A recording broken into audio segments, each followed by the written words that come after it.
तो मेरे प्यारे साथियों, आज के इस वीडियो में हम लोग बात करने वाले हैं प्रश्न संख्या 31 से। जी हां, अगर आप लोगों को नहीं पता है तो आप लोग जाकर के प्लेलिस्ट में चेक कर लीजिए, आप लोगों को मिल जाएगा। दूसरा चैप्टर का पार्ट 1 तक वीडियो जरूर मिल जाएगा। ठीक है, आज यह जो वीडियो हम शूट कर रहे हैं वो जो है दूसरा चैप्टर, यानी कि आप लोग का जो चैप्टर का नाम है मानव नेत्र तथा रंग बिरंगा संसार, इसका हम लोग प्रश्न संख्या 31 से लेकर के बाकी जितने भी इस चैप्टर में क्वेश्चन है, यानी टोटल 67 क्वेश्चन है, वो टोटल का टोटल क्वेश्चन को हम लोग यहाँ पे देखने वाले हैं। तो आप लोग शुरू से लेकर के अंत तक ऑनलाइन ही एक बार देख लीजिए, फिर आप लोग डाउनलोड करके रख लीजिएगा, बाद में देखते रहिएगा। मुझे पता है कि आप लोग एग्जाम नजदीक है, आप लोग जल्दी जल्दी में वीडियो मांग रहे हैं, लेकिन मेरा भी कुछ मजबूरी है जिसकी वजह से जो है वीडियो अभी शूट नहीं कर पा रहे थे, लेकिन अब जो है कोशिश करेंगे कि लगातार वीडियो आती रहे। ठीक है, जब सूर्य का प्रकाश वायुमंडल से गुजरता है तो वायु के सूक्ष्म कण किस रंग के प्रकाश को अधिक प्रबलता से प्रकीर्णित करते हैं? इसमें देखिए क्या कह रहा है जी कि सूरज का प्रकाश है। ठीक है, तो सूरज का प्रकाश में 7 गो रंग होता है। आप लोगों को पता है सूरज के प्रकाश में कितना रंग होता है? 7 रंग होता है। ये वायुमंडल से आता है, तो जब भी सूरज के प्रकाश को माने सूरज का प्रकाश जो है पृथ्वी के वायुमंडल में आता है तो वहां से उसका अपवर्तन चालू हो जाता है। ठीक है, यानी कि अपवर्तन लगातार होते रहेगा। तो कह रहा है कि वायु के सूक्ष्म कण जो है किस रंग का प्रकाश को, यानी कि जो वायु में सूक्ष्म कण जो होते हैं, ठीक है, यानी कि वायु में देखिएगा कण होता है, इस कण को आप लोग देख सकते हैं। जैसे कभी कभी आप लोग खिड़की से खोलिएगा ना जी, तो उसमें कभी कभी प्रकाश आता है, तो अंधेरे पड़ने रूम में जो है प्रकाश सूर्य का आता है, तो देखिएगा उसमें बहुत सारा जो है धूलकण जो है उड़ते हुए नजर आता है। ठीक है, तो उसी धूलकण वो बोल रहा है सूक्ष्म कण। ठीक है, तो इस सूक्ष्म कण के कण जो है वो किस रंग का जो प्रकाश है उसको सबसे अधिक प्रबलता से प्रकीर्णित करता है? तो ध्यान रखिएगा, यह हो जाएगा आप लोग का नीला। कौन सा प्रकाश का किरण होगा जी? नीला कलर का किरण होगा। ठीक है, ये रेले के नियम से साबित होता है। किसके नियम से साबित होता है जी? रेले के नियम से। अब रेले का नियम क्या है आप लोग क्लास में पढ़ाया जा चुका है, आप लोग चाहे तो अपना कॉपी पलट करके देख सकते हैं। ठीक है, कोई दूसरे टीचर के पास पढ़े होंगे तो थोड़ा सा मुश्किल हो सकता है। ठीक है, अब यहाँ पे 32 नंबर सवाल को समझते हैं। मानव नेत्र कार्य करता है। मानव नेत्र कैसा काम करेगा? दूरबीन की भांति काम करेगा कि सूक्ष्मदर्शी की भांति काम करेगा, कैमरा की भांति काम करेगा कि सभी के जैसा काम करेगा? तो आप लोग थोड़ा सा कंसेप्ट को समझिए। दूरबीन जो है वो प्रकाश का करता है, कोई भी वस्तु को जूम करके दिखाता है, यानी कि आवर्धित करके दिखाता है, यानी कि बड़ा करके दिखाता है। जैसे दूर का कोई वस्तु है उसको आप लोग क्या करेगा जी? जूम कीजिएगा तो आपको पास आते हुए दिखाई देगा। ठीक है, तो ये पास करके दिखाता है दूरबीन। ठीक है, सूक्ष्मदर्शी का होगा जी, छोटा से छोटा वस्तु को जो है बड़ा से बड़ा वस्तु करके जो है दिखा देता है। जैसे माने कि बहुत सारे माने सूक्ष्म जीवों को देखना हो तो आप सूक्ष्मदर्शी का प्रयोग कर लेते हैं। ठीक है, यानी कि बहुत ही छोटा छोटा कण जो नंगी आंखों से नहीं दिखाई देते हैं उसको भी हम लोग जूम करके देख लेते हैं। कैमरा क्या होता था? कैमरा जो है ये क्या करता है जी कि माने कि जो भी माने सामने ऑब्जेक्ट होगा, ठीक है, उस ऑब्जेक्ट का ये छोटा सा प्रतिबिंब जो है कैमरा के सेंसर में जो है अपना अपलोड कर लेता है। ध्यान रखिएगा, तो बहुत बड़ा प्रतिबिंब को छोटा करके यहाँ पे बना देता है। ठीक है, तो यहाँ पे मानव नेत्र किस टाइप का दिख रहा है आपको? जो बड़ा माने कि दूर के वस्तु को जूम करते हुए दिखाई दे रहा है क्या? तो आप लोग कहेंगे नहीं, मानव नेत्र जो है दूर के वस्तु को जूम करके तो नहीं दिखता। ठीक है, सूक्ष्मदर्शी जो है इसको जूम करके दिखता है क्या? नहीं, ये भी नहीं दिखता।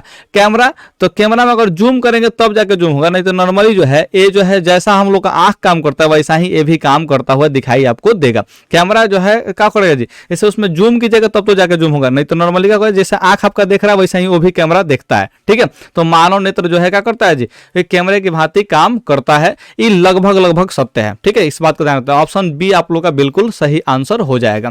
यहाँ पे अब 33 नंबर सवाल को अच्छे ढंग से अगर पढ़ने का प्रयास करेंगे तो देखिए क्या कह रहा है जी।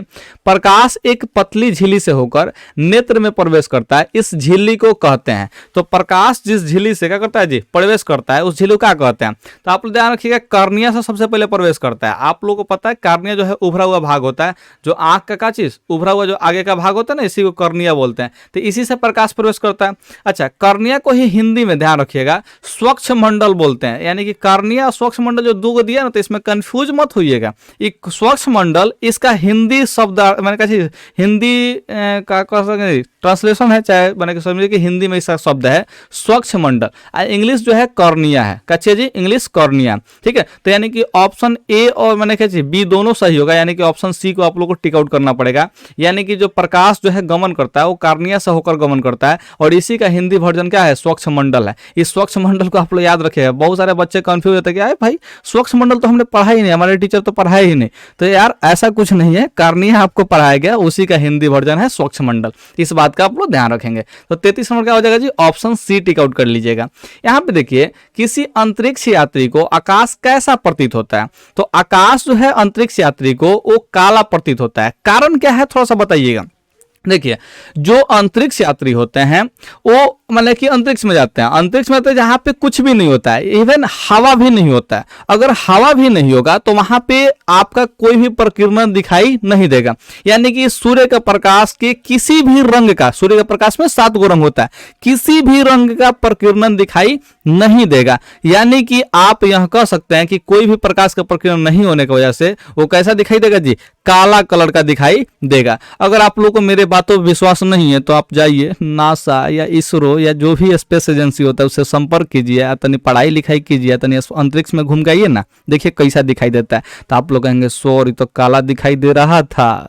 तो आप लोग ध्यान रखिएगा, काला, क्या याद रखिएगा जी, काला। अंतरिक्ष स्पेस कैसे दिखाई देगा जी, काला दिखाई देगा। ठीक है, अब देखिए यहाँ पे प्रकाश का चाल न्यूनतम होता है, तो सबसे कम चाल किस में होगा? तो सबसे पहले आप लोग ध्यान रखेंगे, इसके लिए अपवर्तनांक का मान आपको जानना जरूरी होगा। ठीक है, कि अपवर्तनांक किसका किसका क्या होता है, क्योंकि अपवर्तनांक ही डिसाइड करेगा कि प्रकाश का चाल अधिक किस में होगा, कम किस में होगा। ठीक है, तो देखिए अगर हम लोग बात करते हैं अपवर्तनांक का, तो निर्वात में जो है अपवर्तनांक होता है वो 1 के बराबर होता है, और वायु में जो है क्या चीज जी, अपवर्तनांक का मान होता है वो लगभग 1 होता है। ठीक है, यानी कि निर्वात और वायु में प्रकाश का चाल लगभग समान होता है। हालांकि अगर बात करें तो वायु में जो है निर्वात की अपेक्षा कम गति से चलता है। ठीक है, यानी कि प्रकाश का चाल जो है कम गति से यहाँ पे वायु में चलता है। अगर वहीं हम जल की बात करें, किसकी बात करें जी, जल का, तो इसका अपवर्तनांक लगभग 1.3 के बराबर होता है, और कांच का अपवर्तनांक जो है लगभग 1.5 होता है। अगर इस चारों ऑप्शन में देखा जाए तो सबसे अधिक अपवर्तनांक जो है वो कांच में दिखाई दे रहा है। किस में दिखाई दे रहा है जी, कांच यानी कि शीशा में दिखाई दे रहा है।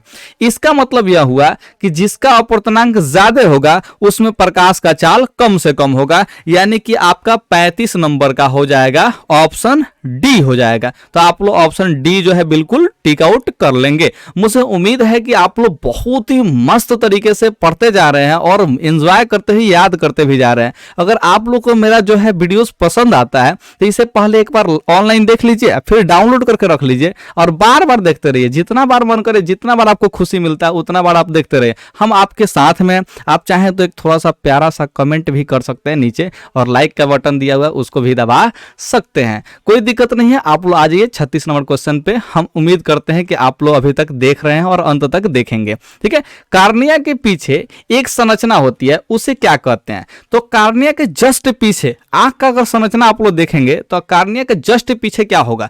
तो थोड़ा सा आप लोग ध्यान रखेंगे इस बात का कि ये जो है परितारिका होता है। क्या होता है जी? परितारिका। तो स्वच्छ मंडल जो है कार्निया को ही बोलते हैं, तो स्वच्छ मंडल तो आप लोग गलती से भी टिक आउट मत कीजिएगा। ठीक है, ये स्वच्छ मंडल ना कार्निया का ही हिंदी वर्जन है, आप लोग कंफ्यूज करने के लिए बार बार ऑप्शन में दे रहा है। तो स्वच्छ मंडल से जो है आप लोग कंफ्यूज होने की जरूरत नहीं है। रेटिना, रेटिना कहाँ होता है? तो दृष्टि पटल है, यानी कि तीसरा नंबर लेयर होता है। तो ये कार्निया के जस्ट पीछे नहीं होता, ये बहुत यानी कि बहुत बाद में होता है। ठीक है, आप लोग अगर आंख का संरचना देखेंगे तो आप लोग पाएंगे कि क्या चीज बहुत बाद में रेटिना होता है, यानी कि ये भी नहीं होता है। होता कौन है? परितारिका होता है। और परितारिका जो है कलरफुल होता है, आप लोग को पता है ना, आगे हम बताएंगे। हमरो अखबार तनी तनी भूरा भूरा टाइप का है, तो किसके कारण है? परितारिका के कारण है, आगे बताएंगे, टेंशन मत लीजिए, पढ़ते चलिए, एकदम एंजॉय करते हुए चलिए यार। देखिए, परितारिका नियंत्रित करती है, किसको नियंत्रित करती है परितारिका? इसको थोड़ा सा समझने का प्रयास करते हैं। नेत्र के साइज को नहीं, आंख का साइज आपका थोड़ी ना नियंत्रित होगा जी, आंख जितना बड़का है उतना तो बड़का होगा करेगा। ठीक है, तो इसको तो नियंत्रित नहीं करेगा। रेटिना के साइज को नहीं, रेटिना भी जितना बड़का होता है उतना ही बड़ा रहता है, रेटिना के साइज को नियंत्रित कोई भी नहीं करता है, इस बात को ध्यान रखिए क्योंकि इस पे प्रतिबिंब बनता है। कार्निया के साइज को नहीं, ये भी फिक्स होता है, कार्निया भी नियंत्रित नहीं हो सकता किसी की तरह, ये भी फिक्स होता है कार्निया। पुतली, जी हाँ, पुतली जरूर जो है क्या हो सकता है जी? नियंत्रित होगा, क्योंकि पुतली जो है प्रकाश की मात्रा को नियंत्रित करती है कि कितना प्रकाश अंदर भेजना है और कितना प्रकाश बाहर मैंने कि बाहर तो नहीं भेजेगा, अंदर में कितना प्रकाश भेजना है, ज्यादा भेजना है कि कम भेजना है, इसको डिसाइड करता है पुतली। और इसको डिसाइड कौन करवाता है? परितारिका मैंने कि कराता है। जैसे आप लोग धूप में जाएंगे तो देखिएगा आंखों आप लोग बहुत छोटा करके देखते होंगे, बहुत छोटा करके। ठीक है, कि हमको जो है कम से कम प्रकाश आंख में जाए, और वहीं अंधेरे में जाएगा तो एकदम पूरा रिलैक्स होकर देखिएगा, पूरा आंख खोल के एकदम बड़का बड़का आंख करके देखिएगा, तो ये होता है पुतली के साइज का नियंत्रित आप लोग ऐसे करते हैं। आंख बहुत छोटा करके देखते हैं और आंख को भी बहुत बड़का करके देखते हैं अंधेरा में, तो पुतली का साइज नियंत्रित होगा परितारिका से। अब थोड़ा सा बात को समझिए। 38 नंबर, नेत्र में प्रवेश करने वाली प्रकाश की मात्रा को नियंत्रित, देखिए तो बात यहीं आ गया जी। तो 38 नंबर क्या हो जाएगा, पुतली पुतली पुतली। अब के तो बतानी है पुतली, यानी कि पुतली जो है आंख में जितना ही प्रकाश प्रवेश करता है वो कितना कम बने प्रवेश कराना है कि ज्यादा प्रवेश कराना है, इसको नियंत्रित करता है कौन, पुतली है। पुतली से नियंत्रित करवाता कौन है, परितारिका। इस बात का ध्यान रखेंगे। मुझे उम्मीद है कि आप लोग मेरे बातों को समझेंगे। आप लोग धूप में जाइएगा तो देखिएगा एकदम गजब का आप आंख जो है बंद करते हैं, लगभग छोड़ा छोड़ा जो है आंख का करते हैं, खुला रखते हैं और देखते हैं, क्योंकि उस प्रकाश कम भेजना होता है, क्योंकि माने कि वायुमंडल का आपके सामने जो है प्रकाश की मात्रा बहुत अधिक होती है। ठीक है, तो पुतली ही एकमात्र है जो कि प्रकाश की मात्रा को नियंत्रित करके और आपके आंखों में भेजता है। यहाँ पे 39 नंबर सवाल को देख लीजिए, बृहत संख्या में प्रकाश सुग्राही कोशिकाएं कहाँ होती है। ठीक है, तो सबसे पहले जान लीजिए कि प्रकाश सुग्राही होता क्या है। ठीक है, क्योंकि प्रकाश सुग्राही नाम सुनते सुनते बहुत सारे बच्चे तो यहीं से भाग गए होंगे, क्योंकि बाप रे मास्टर जी वो तो बड़ा बड़का बड़का सवाल बता रहे हैं। ठीक है, लेकिन भागना नहीं है, क्योंकि आप मेरे पास पढ़ रहे हैं ना, तो आपको वीडियो तो अंत तक देखना पड़ेगा, आपको मजा आएगा। देखिए, ये प्रकाश सुग्राही जो होता है वो एक पदार्थ होता है। ये क्या होता है जी, पदार्थ होता है। ठीक, जैसे ही इस पर प्रकाश पड़ता है, इस प्रकाश सुग्राही जो नामक माने कि जो पदार्थ होता है, इस पर कोई प्रकाश पड़ता है तो इससे इलेक्ट्रॉन का जो है उत्सर्जन होता है, यानी कि विद्युत का सिग्नल भेजता है। क्या भेजता है जी, विद्युत का सिग्नल भेजता है, इलेक्ट्रॉन इससे उत्पन्न होता है। इस प्रकाश सुग्राही नामक जो माने कि पदार्थ होता है, ठीक है, इससे इलेक्ट्रॉन निकलने लगता है, यानी कि विद्युत सिग्नल निकलने लगता है। ठीक है, तो इसी माने कि उस प्रकाश सुग्राही की बात कर रहा है कि कहाँ होता है, ये कोशिकाएं कहाँ होता है, कहाँ आखिर होता कहाँ पे है। तो आप लोग ध्यान रखेंगे रेटिना पर होता है, जो कि आप लोग नाम सुने होंगे, क्षौर और शंकु के बारे में आप लोग जरूर सुने होंगे। ठीक है, तो लगभग समझिए कि उसी के बारे में बात हो रहा है, लगभग। ठीक है, तो प्रकाश सुग्राही क्या होता है जी, तो भले कहाँ होता है, तो रेटिना में होता है। ये क्या होता है, तो ध्यान रखिएगा, एक प्रकाश सुग्राही को पदार्थ है, और इस पदार्थ पर जैसे ही प्रकाश पड़ेगा तो जैसे ही इलेक्ट्रॉन जो है गमन करेगा, यानी कि विद्युत सिग्नल वहां से भेजेगा। तो 39 नंबर क्या हो जाएगा जी, ऑप्शन ए हो जाएगा, रेटिना पर होता है प्रकाश सुग्राही।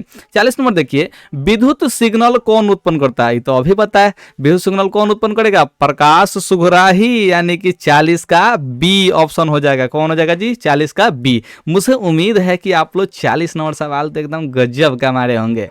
ठीक है, अब देखिए 41 नंबर सवाल क्या कह रहा है जी, सिग्नलों की व्याख्या कहाँ होती है, सिग्नलों की व्याख्या कहाँ होती है, आखिर सिग्नल कहाँ व्याख्या करता है। ठीक है, सिग्नल मतलब समझ रहे हैं, विद्युत आवेग के बारे में बात कर रहे हैं। वहीं जो विद्युत सिग्नल अभी बताए ना, थोड़ा सा अभी हम थोड़ा सा नीचे कर देते हैं। देखिए, है जो विद्युत सिग्नल है ना, इसी के बारे में बात कर रहा है। ये खाली यहाँ पे सिग्नल देते, इससे कंफ्यूज होने की जरूरत नहीं है। ये क्या है, एक्चुअल में विद्युत सिग्नल है, और ये किससे उत्पन्न हुआ है, प्रकाश सुग्राही से उत्पन्न हुआ है, जो कि कहाँ पे, आपके रेटिना पर है। यानी कि आपके रेटिना पर जो भी प्रतिबिंब बना है, ठीक है, इस प्रतिबिंब को प्रकाश सुग्राही, यानी कि जो क्षौर चाहे शंकु जो भी कह लीजिए, ठीक है, जो क्षौर होता है क्या करता है जी, ये एक विद्युत सिग्नल उत्पन्न करता है। और विद्युत सिग्नल कहाँ भेजता है, तो आप लोग कहेंगे मस्तिष्क में भेजता है। काहेला, तो उसका व्याख्या करने के लिए कि फोटोआ जो बनल है तो कौन है, जैसे आप हमको देख रहे हैं ना मोबाइल में, जैसे ये वाला देख रहे हैं, देखिए मार्कर घूम रहा है इधर उधर, तो ये देख रहे हैं, तो आप लोग के दिमाग में जब जा रहा है, किसके वजह से, प्रकाश सुग्राही की वजह से। ठीक है, विद्युत सिग्नल उत्पन्न कर रहा है तो आपके मस्तिष्क में जा रहा है, और वहां पर निर्णय किया जा रहा है कि आपके झकास सर जो है मार्कर को हिला रहे हैं। इस बात को समझे, तो यहाँ पे ध्यान रखिएगा, ये जो है मस्तिष्क में जाता है विद्युत सिग्नल। मुझे उम्मीद है कि आप लोग 41 नंबर सवाल का भी आंसर समझ गए होंगे। अब आइए 42 नंबर सवाल का, मोतियाबिंद की स्थिति होती है। तो मोतियाबिंद की स्थिति क्या होती है, तो क्रिस्टलीय लेंस यानी कि नेत्र लेंस का बात कर, जो आंख में आपके लेंस है ना उसका बात कर रहा है, वो दूधिया हो जाए। जी हाँ, दूधिया हो जाता है तब हम क्या कहेंगे जी, मोतियाबिंद हुआ है। क्रिस्टलीय लेंस अगर धुंधला हो जाए तब हम कहेंगे क्या चीज, मोतियाबिंद हो रहा है। ठीक है, क्रिस्टलीय लेंस पीला हो जाए ना, पीला तो नहीं होता है। ठीक है, ध्यान रखिएगा। तो ऑप्शन ए और बी दोनों हम लोग टिक आउट कर सकते हैं, क्योंकि दूधिया भी हो जाता है कई केस में धुंधला हो जाता है। ठीक है, तो दोनों केस में मोतियाबिंद ही बोला जाता है। तो 42 नंबर का हो जाएगा जी, ऑप्शन डी हो जाएगा। हम उम्मीद करते हैं कि आप जो है सही ऑप्शन जो है टिक आउट कर पाए होंगे। अब यहाँ पे 43 नंबर क्वेश्चन को ध्यान से समझिए, वायुमंडल में प्रकाश का कौन सा रंग रंग यानी कि वर्ण बात कर रहा है, ठीक है, पिगमेंट का बात कर रहा है, अधिक प्रकीर्णन करता है। तो वायुमंडल जो है, वायुमंडल में प्रकाश का कौन सा रंग जो है सबसे अधिक प्रकीर्णन होगा, ठीक है। तो ध्यान रखिएगा ई जो है नीला होता है, और नीला की वजह से क्या होता है जी, प्रकाश जो है, आकाश जो है वो नीला कलर का दिखाई देता है, इस बात का ध्यान रखेंगे। अच्छा, आप लोग ऐसा नोटिस किए होंगे कि सुबह में आकाश कुछ अलगे दिखाई देता है, शाम में आकाश कुछ अलगे दिखाई देता है, और दोपहर यानी कि 12 बजे कुछ अलगे दिखाई देता है आकाश, ठीक है। तो ये सब कैसे होता है इसके बारे में भी हम लोग चर्चा करेंगे, लेकिन फिलहाल जानिए कि प्रकाश जो है सबसे अधिक वायुमंडल जो प्रकीर्णित होता है वो है नीला, और नीला जो है निकाला गया, जो प्रकाश का प्रकीर्णन का जो स्थिति है वो रेले के नियम द्वारा निकाला गया है। तो नीचे तनी कमेंट कीजिए कि रेले का नियम है कौन सी, तनी कॉपी पलटिए, ठीक है। यहाँ पे 44 नंबर देखिए, इंद्रधनुष में कितने रंग होते हैं, इंद्रधनुष में कितने रंग होते हैं। तो इंद्रधनुष यानी कि स्पेक्ट्रम का बात कर रहा है, नेचुरल स्पेक्ट्रम, ठीक है। और नेचुरल स्पेक्ट्रम हो चाहे स्पेक्ट्रम हो, उसमें 7 वो रंग होता है, और 7 रंग का नाम हमने बताया है, बैजानी ह पीनाला। क्या नाम है जी, बैजानी ह पीनाला, ठीक है। बैंगनी, जामुनी, नीला, हरा, पीला, नारंगी, लाल।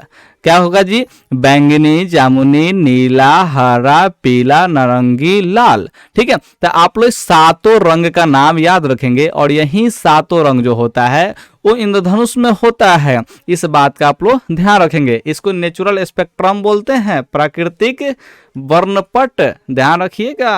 अब यहाँ पे आप लोग का 44 से क्या होगा जी, ऑप्शन बी हो गया। तो 45 नंबर सवाल को समझिए कि सर्वप्रथम सूर्य का स्पेक्ट्रम प्राप्त करने के लिए कांच के प्रिज्म का उपयोग किसने किया था। तो आप लोग ध्यान रखेंगे इस बात का कि न्यूटन बाबा ने किया था। कौन बाबा ने किया था, न्यूटन बाबा। देखिए अभी हमको मच्छर भी काट रहा है, क्या करें, आप लोग को पढ़ा रहे हैं लेकिन मच्छर से कटवा रहे हैं, ठीक है, कोई बात नहीं, जल्दी से सब्सक्राइब कर दीजिए ताकि हम एसी में बैठ के पढ़ाएंगे। ठीक है। 45 नंबर सवाल देखिएगा, यहाँ पे क्या होगा, न्यूटन ने किया था, कांच का प्रयोग, कांच का प्रिज्म बनाया था, और उससे क्या किया था, स्पेक्ट्रम जो है प्राप्त किया था। तो 45 नंबर का हो जाएगा जी, ऑप्शन ए हो जाएगा बिल्कुल सही आंसर। अब यहाँ पे 46 नंबर सवाल देख लीजिए, इंद्रधनुष किस दिशा में बनता है। तो ध्यान रखिएगा सूर्य के विपरीत दिशा में बनता है, और ये भी पूछ देता है कि इंद्रधनुष में कौन कौन सी घटना होती है। तो सबसे पहले ध्यान रखिएगा उसमें अपवर्तन होता है। क्या होता है जी, अपवर्तन, फिर पूर्ण आंतरिक परिवर्तन। वैसे जो है ये पार्शियल ही होता है, यानी कि टोटल नहीं होता है, ठीक है, ध्यान रखिएगा। लेकिन यहाँ पे लिखा जाता है पूर्ण आंतरिक परिवर्तन। क्या लिखा जाता है जी, पूर्ण आंतरिक परावर्तन लिखा जाता है, ठीक है। और फिर दोबारा जो है अपवर्तन वहां पे होता है। तो ये 3 घटना यहाँ पे होता है, ध्यान रखिएगा, तब जाके क्या बनता है जी, इंद्रधनुष बनता है, और इंद्रधनुष सूर्य के विपरीत दिशा में बनता है। तो मुझे उम्मीद है कि आप लोग इंद्रधनुष कैसे बनता है इसका भी व्याख्या आप लोग रखे होंगे, क्योंकि ये सवाल जो है आपके परीक्षा में 2 मार्क्स में भी पूछे जाते हैं। तो प्लीज यार आप लोग ध्यान रखेंगे इंद्रधनुष कैसे बनता है, इसको तनी व्याख्या कर लीजिएगा। हाई हम थोड़ा शॉर्टकट में बता दिए कि इसमें कौन कौन सा होता है, लेकिन आप लोग व्याख्या इसका ध्यान रखिएगा, क्योंकि परीक्षा में आपके पूछेगा तो फिर आपके झकास बाबा थोड़ी नहीं याद आएंगे, आपका लिखा हुआ और आपका पढ़ा हुआ चीज ही याद आएगा, ठीक है। तो आप लोग याद कर लेंगे, प्लीज याद कर लीजिएगा। अब यहाँ पे देखिए 47 नंबर सवाल क्या कह रहा है जी, निर्वात में प्रकाश की चाल क्या है, ठीक है। तो निर्वात में कहे चाहे वायुमंडल में कहे, आप लोग ध्यान रखेंगे 3 × 10⁸ मीटर प्रति सेकंड ही आप लोग टिक आउट करेंगे, यानी कि 47 का ऑप्शन सी हो जाएगा। यहाँ पे 48 नंबर देखिए, वायुमंडल क्या बोल रहे हैं जी, वायुमंडलीय अपवर्तन के कारण सूर्य हमें वास्तविक सूर्योदय से लगभग कितने मिनट पहले दिखाई देता है। तो आप लोग ध्यान रखेंगे कि 2 मिनट पहले दिखाई देता है, ठीक है, ध्यान रखिएगा। कितना मिनट पहले दिखाई देता है जी, 2 मिनट पहले। ये वायुमंडलीय अपवर्तन घटना जो है ये समझाया जाता है सब्जेक्टिव में, और ये लगभग हमको टाइम लग जाता है समझाने में, 20 से 25 मिनट या आधा घंटा भी लग जाता है कई बार, ठीक है। तो इस कंसेप्ट को अब यहाँ पे समझाना तो मुश्किल है, इसलिए ध्यान रखिएगा कि वायुमंडलीय अपवर्तन के कारण जो है सूर्य हमें वास्तविक सूर्योदय से, यानी कि जब हम लोग को सूर्योदय बने कि एक्चुअल में जब बने हो रहा है, ठीक है, उससे 2 मिनट पहले ही से सूर्य आप लोग देख पाते हैं, ठीक है, 2 मिनट पहले ही से देख पाते हैं। लेकिन देखिए जैसे सूर्य दिखाना भी स्टार्ट हुआ तो उसके 2 मिनट के बाद जो है एक्चुअल में सूर्योदय होगा, लेकिन आप लोग कितना मिनट पहले से देख रहे हैं, 2 मिनट पहले ही से देख रहे हैं। तो इस तरह से जो है एक दिन में जो है 4 मिनट आप जो है सूर्य को एक्स्ट्रा देख पाते हैं, ये बात का आप लोग ध्यान रखेंगे। तो 48 नंबर का जो है ऑप्शन ए हो जाएगा।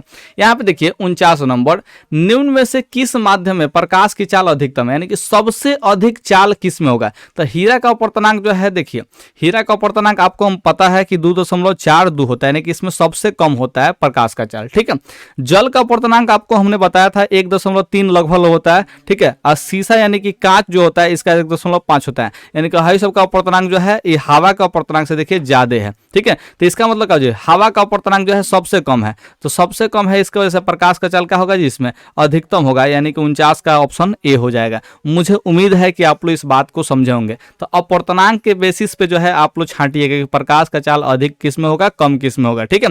तो प्रकाश का चाल अधिक उसमें होगा जिसका अपवर्तनांक सबसे कम होगा, और जिसमें प्रकाश का जो है चाल मतलब कि कम होगा उसका अपवर्तनांक सबसे ज्यादा होगा। यानी कि हीरा यहाँ पे इस चारों ऑप्शन में देखें तो हीरा में जो है प्रकाश का चाल बहुत ही कम होगा, क्योंकि इसका अपवर्तनांक बहुत ही ज्यादा है, ठीक है। तो 49 नंबर आप लोग पढ़ लिए। तो चलिए अब हम लोग हाफ सेंचुरी लगाते हैं, यानी कि यहाँ पे 50 नंबर क्वेश्चन को पढ़ लेते हैं। सूक्ष्म कणों का एक विषमांगी मिश्रण क्या कहलाता है। तो सूक्ष्म कणों का एक विषमांगी मिश्रण ये जो है क्या कहलाता है। तो आप लोग ध्यान रखेंगे इस ऑप्शन के हिसाब से देखें तो आप लोग वायुमंडल इसमें सही, सबसे सही आंसर जो है टिक आउट कर सकते हैं, ठीक है। ये जो है सूक्ष्म कणों का एक विषमांगी मिश्रण होता है। विषमांगी यानी कि इसमें कोई निश्चित अनुपात नहीं होता है, ठीक है, वायुमंडल में। जल मंडल को भी कह सकते हैं, स्थल मंडल को भी कह सकते हैं, जैव मंडल को भी कह सकते हैं, लेकिन इस चारों में जो है सबसे सही आंसर जो मुझे लगा वो है वायुमंडल है। तो यहाँ पे वायुमंडल ही हम लोग टिक आउट करेंगे, ठीक है। तो आप लोग कंफ्यूज मत होइएगा, आप लोग इसको याद कर जाइएगा, इसको रट जाइएगा कि अगर ये 4 गो ऑप्शन दे तो 4 ऑप्शन में से क्या करना है जी, वायुमंडल को टिक आउट करना है। वैसे ही सवाल पूछेगा नहीं आपके परीक्षा में, टेंशन लेने की जरूरत नहीं है। 51 नंबर सवाल को देखते हैं कि प्रकाश का प्राथमिक वर्ण कौन है। तो जैसे ही प्राथमिक वर्ण या प्राथमिक रंग का बात करें, इसके जगह पर रंग शब्द भी दे दे तो आप लोग ध्यान रखिएगा RGB, जो हम लोग फोटो वगैरह एडिट करते हैं मोबाइल में वो RGB में ही एडिट करते हैं। और इस RGB का मतलब याद रखिएगा रेड, R का मतलब क्या याद रखिएगा जी, रेड, ठीक है, ध्यान रखिएगा। और जी का मतलब ग्रीन याद रखिएगा, क्या याद रखिएगा जी, ग्रीन। और बी का मतलब जो है ब्लू याद रखिएगा, क्या याद रखिएगा जी, ब्लू। रेड का हिंदी में मतलब होता है वो होता है लाल, और ग्रीन का हिंदी में मतलब होता है हरा, और ब्लू का हिंदी में मतलब होता है नीला। उम्मीद करते हैं कि तीनों जो है आप लोग समझे होंगे। तो प्राथमिक रंग जो है 3 गो है, लाल, हरा, नीला। तो यहाँ पे नीला भी है, हरा भी है, लाल भी है, यानी कि इनमें से सभी आंसर जो है हम लोग को टिक आउट करना पड़ेगा, यानी कि 51 का जो है ऑप्शन डी होगा। तो प्राथमिक वर्ण कौन है, तो RGB, red green blue. RGB याद रखिएगा, RGB RGB RGB RGB, ठीक है। कितना GB, RGB, कितना GB, RGB याद रखिएगा, ठीक है। टिंडल प्रभाव कहाँ देखा जा सकता है, देखिए ध्यान रखिए टिंडल प्रभाव कहाँ देखा जाता है। तो एग्जाम्पल आप लोग जानबे करते हैं, जंगल में देखा जाएगा। जो पत्ता होता है ना जी, अंधेरा जो है जंगल में होता है, ठीक है, उसमें से कहीं कहीं पेड़ पौधा का जो पत्ता से जो है प्रकाश थोड़ा थोड़ा आता है, तो उसमें देखिएगा आप लोग को बहुत सारा धुलकन दिखाई देता है। उस इफेक्ट को हम लोग क्या बोलते हैं, टिंडल इफेक्ट बोलते हैं। बाजार में दिखाई नहीं देगा, ठीक है, खेतों में दिखाई नहीं देगा, खेत तो ऐसे भी मैंने उसमें छोटा छोटा पौधा होता है, नहीं तो क्या चीज जी वो मैंने कि खाली होता है, ठीक है, ध्यान रखिएगा। तो सभी ऑप्शन हम लोग टिक आउट नहीं करेंगे, केवल जंगल जो है ऑप्शन टिक आउट करेंगे। तो 52 का हो जाएगा जी, ऑप्शन ए हो जाएगा। 53 नंबर सवाल देख लीजिए, वायुमंडल नहीं होता तो आकाश कैसा प्रतीत होता है। ये तो आपको पता ही है कि ऊपर अगर जाते हैं तो अंतरिक्ष काला दिखाई देता है, ठीक है, ध्यान रखिएगा। तो इसका मतलब वायुमंडल नहीं होता, यानी कि धरती पर वायुमंडल होता ही नहीं, तो कैसा दिखाई देता, आकाश काला दिखाई देता, नीला दिखाई नहीं देता। वायुमंडल होने की वजह से ही तो प्रकीर्णन नीला रंग का ज्यादा होता है, जिसकी वजह से आकाश नीला दिखाई देने लगता है। तो यहाँ पे काला हम लोग टिक आउट करेंगे, क्योंकि वायुमंडल नहीं होता तब पूछा है कंडीशन। मुझे उम्मीद करते हैं, मैंने कि हमें उम्मीद है कि आपको यह बात समझ में जरूर आ गया होगा। यहाँ पे 54 नंबर सवाल को देख लीजिए, क्या कह रहा है, अत्याधिक ऊंचाई पर, अत्याधिक ऊंचाई मतलब समझ रहे हैं ना, अत्याधिक, अधिक नहीं ऊंचाई बोला है, अत्याधिक बोला है, यानी कि सबसे ज्यादा ऊंचाई, ठीक है। उस पर उड़ते हुए यात्रियों को आकाश कैसा प्रतीत होगा, तब भी काला ही प्रतीत होगा, बदलने का प्रयास नहीं कीजिएगा। देखिए बहुत अधिक ऊंचाई का बात किया, यानी कि अंतरिक्ष का लगभग बात किया है, इस बात को ध्यान रखेंगे। तो वहां पे यात्री को क्या करेगा जी, आकाश कैसा दिखाई देगा, काला ही दिखाई देगा, क्योंकि वहां पे भी वायुमंडल नहीं होगा। इस बात को समझ रहे हैं, अत्याधिक शब्द पे ध्यान रखिएगा। अगर ये नहीं दिया होगा, ऊंचाई खाली दिया होता, तब जो है हम लोग नीला टिक आउट कर सकते थे, लेकिन यहाँ पे अत्याधिक शब्द लगाया है, मतलब कि बहुत ज्यादा ऊंचाई की बात कर रहे हैं, यानी कि अंतरिक्ष का बात कर रहा है। तो 54 नंबर का हो जाएगा जी, ऑप्शन सी हो जाएगा, इस बात का ध्यान रखेंगे। 55 नंबर सवाल जो है अभी तक किसी को याद नहीं है ना जी, तो सबसे बड़का कलंक विद्यार्थी हो सकता है अपने जीवन में। ठीक है, तो इस क्वेश्चन का आंसर आप लोग बताइए जल्दी से, क्या होगा?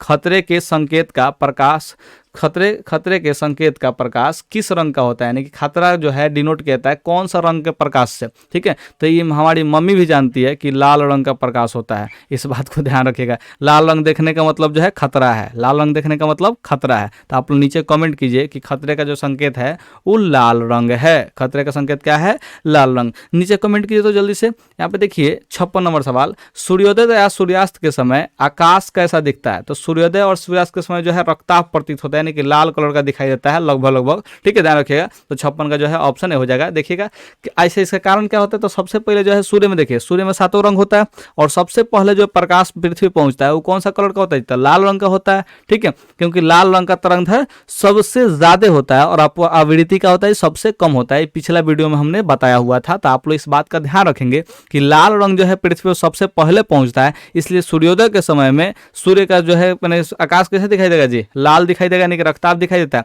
उसी तरह से सूर्यास्त के समय भी लाल रंग का प्रकाश बहुत देर तक आते रहता है, बाकी सब प्रकाश का किरण जो है उधर रह जाता है। तो इसलिए सूर्यास्त के समय भी मैंने क्या चीज दिखाई देता है? लाल रंग का जो है आकाश दिखाई पड़ता है। तो 56 नंबर का ऑप्शन हो जाएगा ए। क्लियर है? अब यहाँ पे 57 नंबर सवाल को थोड़ा सा देख ही लीजिए, मजा आ जाएगा। दोपहर के समय सूर्य कैसा प्रतीत होता है? तो दोपहर के समय यार सभी प्रकाश आते हैं सूर्य के हर एक प्रकाश पृथ्वी पे पहुंचता है, तो उस समय 7 कलर का मिश्रण होता है, जिसकी वजह से श्वेत प्रकाश दिखाई देगा, यानी कि सूरज कैसे दिखाई देने लगा उस समय? 57 नंबर का हो जाएगा ऑप्शन बी, यानी कि श्वेत रंग का दिखाई देने लगेगा। 58 नंबर आंसर थोड़ा समझिएगा, किसी माध्यम में छोटे छोटे कणों के निलंबन को कहा जाता है। देखिए निलंबन को कहा जाता है होगा। ठीक है, किसी माध्यम में छोटे छोटे कणों के निलंबन को कहा जाता है। तो ध्यान रखिएगा ये कोलाइड होता है। क्या होता है जी? कोलाइड। ठीक है, बहुत छोटा छोटा जो कण होगा उसका निलंबन हो जाएगा, तो क्या कहेंगे जी? उसको कोलाइड कहेंगे। कोलाइड का परिभाषा ही है ये। कोलाइड का दिया जी परिभाषा, इसको याद कर जाइएगा, सीधे सीधे याद कर जाइएगा। अगर पूछे कोलाइड क्या है तो ध्यान रखिए किसी माध्यम में छोटे छोटे कणों के निलंबन को ही क्या कहते हैं जी? कोलाइड कहते हैं। इस टाइप का आंसर आप लोग बना के थोड़ा सा लिख सकते हैं, आप लोग का नंबर आ जाएगा। मुझे उम्मीद है कि आप लोग 58 नंबर सवाल का जो है परिभाषा डायरेक्ट याद कर गए होंगे। यहाँ पे 59 नंबर सवाल देखिए क्या कह रहा है जी, किसी कोलाइडीय विलयन में निलंबित कणों से प्रकाश के प्रकीर्णन को कहा जाता है। तो कोलाइडी जो विलयन होता है, कौन सा विलयन जी? कोलाइडी विलयन। ठीक है, इससे निलंबित जो कण होता है, जिसमें जो निलंबित कण होता है उससे प्रकाश का जो प्रकीर्णन कराया जाता है, तो उस प्रकीर्णन का कहते हैं जी टिंडल इफेक्ट बोलते हैं, यानी कि टिंडल का प्रभाव बोलते हैं। आप लोग ध्यान रखेंगे। तो 59 नंबर क्या हो जाएगा जी? ऑप्शन ए हो जाएगा, टिंडल प्रभाव। और इसके एग्जाम्पल में क्या चीज, इसका एग्जाम्पल जो पता है इसका परिभाषा भी लिखवाया था, तो उस समय जो है इसका मैंने उदाहरण पेश किया था कि कोलाइडी विलयन में क्या करते हैं जी? प्रकाश का प्रकीर्णन कराते हैं, तो वैसा इफेक्ट क्या कहलाएगा जी? टिंडल प्रभाव कहलाएगा। ठीक है, तो आप लोग अगर सब्जेक्टिव वाला सब क्लास नहीं किए ना, तो आप लोग जो है क्या बताएं जी, परीक्षा में अभी बहुत बवाल करने वाले विद्यार्थी नहीं रहेंगे। तो आप लोग प्लीज जो भी कंसेप्ट है किताब का वो पढ़ लीजिए, क्योंकि ऐसे ऐसे कंसेप्ट पढ़ने के लिए आपको जो है किताब की जरूरत पड़ेगी ही पड़ेगी। मुझे उम्मीद है कि आप लोग अंतिम क्षणों में आ चुके हैं, यानी कि अब परीक्षा देने वाले क्षणों में है, तो आप लोग मेहनत जोर शोर से कर रहे होंगे। जल्द ही एक धांसू मोटिवेशनल वीडियो आने वाला है, तो आप लोग इस चैनल को सब्सक्राइब करके रख सकते हैं। साथ में बेल आइकन भी प्रेस कर लीजिए, क्योंकि आपको इस चैनल से बहुत सारी चीजें सीखने को मिलेंगी। तो देखिए यहाँ पे तारों के टिमटिमाने की व्याख्या किस सिद्धांत पर आधारित है? तो जो तारा का टिमटिमाना है, ठीक है, ये किसके वजह से होता है? ध्यान रखिएगा, तो अपवर्तन के हिसाब से होता है, क्योंकि वायुमंडलीय अपवर्तन के कारण ही तारा जो है टिमटिमाता हुआ दिखाई देता है। कभी प्रकाश आपकी आंखों पर पड़ता है, कभी प्रकाश आपकी आंखों पर नहीं पड़ता है। तारा बहुत दूर होता है, इसका प्रकाश बहुत कम आता है हमारे आंखों तक। ठीक है, तो ये अपवर्तन के कारण जो है ध्यान रखिएगा तारा जो है टिमटिमाने लगता है। और तारे क्यों टिमटिमाते हैं, इसका कारण जब आप लोग पढ़े होंगे तो उसमें वायुमंडलीय अपवर्तन सबसे बड़ा कारण आप लोग को दिखाई दिया होगा। तो आप लोग इस क्वेश्चन को भी हम एक क्वेश्चन लिख देते हैं, तारे क्यों टिमटिमाते हैं? तारे क्यों टिमटिमाते हैं, इस क्वेश्चन का आंसर आप लोग बनाइए और जस्ट मेरे इंस्टाग्राम पे जाकर भेजिए, तो हम चेक करके बताएंगे कि आपने सही लिखा है कि गलत लिखा है, क्योंकि 2 मार्क्स में सवाल पूछा करता है आपके परीक्षा में। तो आप इंस्टाग्राम पे जाइए, इंस्टाग्राम का लिंक कहाँ मिलेगा? तो डिस्क्रिप्शन में मिल जाएगा, जाइए ना, एकदम जरूर जाइए। आप जो है वहां पे बना करके हमको शेयर कीजिए, हम आपका चेक करके जरूर बताएंगे। ठीक है, यहाँ पे 61 नंबर सवाल को देखिए, क्या कह रहा है, प्रकाश की किस घटना के कारण सूर्य हमें वास्तविक सूर्योदय से लगभग 2 मिनट पूर्व दिखाई देता है। तो ये भी है वायुमंडलीय अपवर्तन। सूरज जो है बहुत पहले ही दिखाई देता है, यानी कि 2 मिनट पहले ही दिखाई देता है। ऊपर हमने समझाया था ये किसके कारण होता है, वायुमंडलीय अपवर्तन के कारण होता है। तो 61 नंबर क्या हो जाएगा जी, ऑप्शन बी हो जाएगा। 61 नंबर क्या हो जाएगा जी, ऑप्शन बी हो जाएगा। ठीक है, ध्यान रखिएगा। अब यहाँ पे हम लोग चल लेते हैं कितना नंबर सवाल पे जी, 62 नंबर सवाल पे चले आते हैं। क्या हो रहा है, निम्नलिखित में से कौन नेत्र का रंगीन भाग होता है। नेत्र का रंगीन भाग यानी कि किसी का आंख भूरा, किसी का आंख नीला, किसी का आंख काला, ये सब किसके कारण होता है, कर्णीयकरण ना, कर्णीयकरण नहीं होता है। रेटिना तो आपको दिखाई नहीं देगा आगे से। ठीक है, पुतली, हाँ पुतली का साइज जो है आप लोग देख पाएंगे कि बड़ा है कि छोटा है, लेकिन जो आंख का रंग होता है वो परितारिका कारण जो है क्यों ना कि दिखाई देता है कि आंख किसी का भूरा है कि काला है कि कैसा है। जैसे मेरा आंख जो है भूरा है तो ये मेरा परितारिका जो है मेरे आंख में कैसा है जी, भूरा कलर का है, इसके वजह से मेरा आंख जो है भूरा दिखाई पड़ता है। मुझे उम्मीद है कि आप लोग मेरे बातों को समझे होंगे। आपका कहीं आंख काला दिखाई देता होगा तो इसके पीछे का रीजन है कि आपका परितारिका जो है काले रंग का है। तो आप लोग 62 नंबर सवाल का जो है ऑप्शन सी टिक आउट कर लेंगे, याद कर लेंगे, परीक्षा में टिक आउट करके ब्रह्मास्त्र अपना लाद करके चले आएंगे। देखिए 63 नंबर, तरंगदैर्घ्य को सामान्यतः व्यक्त किया जाता है। तो तरंगदैर्घ्य को किस में व्यक्त किया जाता है, तो देखिए कैंडेला जो है ज्योति दीप्ति का मात्रक है, तो ये तो ज्योति प्रकाश के बारे में बात हो गया। ठीक है, ध्यान रखिएगा। जूल के रूप में तो ये सब जो है कार्य समझ रहे हैं ना जी, उस सब को मैंने व्यक्त किया जाता है, हटाइए उसको। एम्पियर विद्युत को व्यक्त किया जाता है, तो विद्युत तो है नहीं। ठीक है, तो यहाँ पे एंगस्ट्रॉम जो है सही आंसर हो सकता है 4 ऑप्शन में से। ठीक है, तो एंगस्ट्रॉम को जो है आप लोग टिक आउट कर लेंगे। तो आप लोग ऑप्शन जो है छांट करके भी कई सारे क्वेश्चन का आंसर निकाल सकते हैं। मुझे उम्मीद है कि आप लोग इस बात को भी जानकारी रखेंगे कि आंसर छांटना कैसे है। जैसे हम छांट के बताते हैं, इसी वीडियो में जो है बहुत सारे ऑप्शन को छांटा है हमने। ठीक है, तो जैसे आप लोग ऑप्शन छांटना सीख जाएंगे वैसे आप लोग का एक्यूरेसी भी बढ़ जाता है। तो आप लोग ऑप्शन देखिए, ऑप्शन सही टिक आउट लगाने से पहले कई बार ऑप्शन छांटना भी जरूरी हो जाता है। तो आप लोग याद रखिएगा इस बात का। ठीक है, यहाँ पे 64 नंबर देखिए, प्रकाश की चाल विभिन्न माध्यम में क्या होती है जी, तो भिन्न भिन्न होती है, अलग अलग होती है। तो 64 नंबर क्या करेंगे जी, हम लोग ऑप्शन बी टिक आउट कर देंगे, क्योंकि प्रकाश का जो चाल होता है माध्यम चेंज होने पर उसकी गति भी कम यानी कि चेंज होता है, तो यानी कि भिन्न भिन्न हो जाएगा। तो 64 नंबर क्या हो जाएगा जी, ऑप्शन बी हो जाएगा। ठीक है, यहाँ पे 65 नंबर सवाल को देख लेते हैं। वायु में प्रकाश की चाल निर्वात की अपेक्षा क्या होती है, तो निर्वात में जो है प्रकाश की चाल अधिक होती है वायु की अपेक्षा, ध्यान रखिएगा। लेकिन यहाँ पूछा है कि वायु में प्रकाश की चाल निर्वात की अपेक्षा, तो निर्वात की अपेक्षा वायु में क्या होगा जी, कम होगा। क्या होगा, कम, समान नहीं होगा। समान कई बार टिक आउट कर देते हैं विद्यार्थी, लेकिन समान नहीं होगा। हमने ऊपर समझाया था कि वायु का जो है अपवर्तनांक लगभग एक होता है, लेकिन निर्वात का प्योर एक ही होता है। इस बात का ध्यान रखिएगा। ठीक है, तो निर्वात के अपेक्षाकृत वायु में क्या होगा जी, प्रकाश का चाल कम होता है, थोड़ा सा कम होगा। इस बात का ध्यान रखेंगे। 66 नंबर तारे के टिमटिमाने के कारण क्या है, तो अभी आपको बताए थे देखिए वायुमंडलीय परावर्तन दिया है जी, इसको मत मार दीजिएगा, ये परावर्तन देखते देखते। ठीक है, देखिए वायुमंडलीय मारते मारते देखिए यहाँ पे परावर्तन भी दिया है, तो दोनों शब्द को ध्यान रखिएगा। तो ऑप्शन ए जो है गलती से टिक आउट मत कर दीजिएगा। कुल परावर्तन नहीं होगा, टोटल परावर्तन की बात कर रहा है, कुल अपवर्तन नहीं, कुल अपवर्तन नहीं होगा, खाली वायुमंडलीय अपवर्तन होगा, क्योंकि वायुमंडल में अपवर्तित तो होता है। इस बात का आप लोग ध्यान रखेंगे। ठीक है, तो 66 का कौन सा टिक आउट करेंगे जी, ऑप्शन सी टिक आउट कर देंगे। अच्छा, क्वेश्चन खत्म हो गया। 67 को था, देखिए मानव नेत्र के लिए दृष्टि का स्थायित्व तो होता है, तो ये आप लोग को याद होगा 1/16 सेकंड होता है। कई किताबों में 1/10 भी देता है, लेकिन 1/10 जो है मेरे ख्याल से गलत आंसर है। 1/16 ही सबसे सही आंसर होगा। तो मेरे ध्यान रखिएगा 67 नंबर का हो जाएगा जी, ऑप्शन बी हो जाएगा। उम्मीद करते हैं कि आप लोग को यहाँ प्यारा सा वीडियो जो है समझ में बिल्कुल आ गया होगा, और आप लोग इस वीडियो को लाइक ज़रूर कर दिए होंगे। नीचे कमेंट करके बताइए कि आपको यहाँ वीडियो का सीरीज कैसा लग रहा है, और आप लोग प्लेलिस्ट को जरूर चेकआउट कीजिएगा मेरे से पढ़ना है तो, क्योंकि प्लेलिस्ट में जो है ना सारे किताब जो है हम धीरे धीरे खत्म करते जा रहे हैं। उम्मीद करते हैं कि आप लोग मेरे वीडियो से लाभ मिल रहा है और आप लोग चैनल को सब्सक्राइब भी कर रहे हैं। ओके, धन्यवाद।